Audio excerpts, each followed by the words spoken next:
Hello বন্ধুরা, তোমরা কেমন আছো? আশা করি তোমরা সকলে ভালো আছো। আমি তোমাদের আশীর্বাদে ভালো আছি। বন্ধুরা, ঝটপটকে রান্না করে খেতে চাও?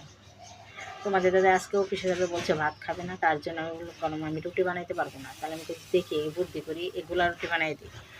যারা ঝটপট করে খাইতে চাও, রুটি বানাইতে কষ্ট হয়, আমার মতন কইরো, দেখো ভালো হইবা। একটু কাঁচা লঙ্কা কুচি, পেঁয়াজ কুচি, এটার মধ্যে তোমরা সবজিও দিতে পারো, কুচি কুচি করে, ভালো পাইবা।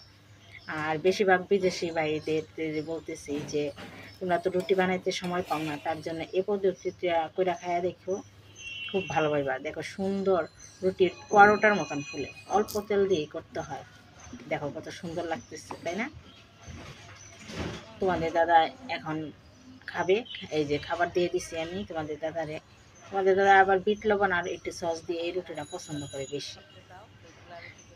জানি না ভিডিওটা কেমন লাগবে তোমাদের। যদি ভালো লেগে থাকে একটা লাইক কমেন্ট সুন্দর চাই। আর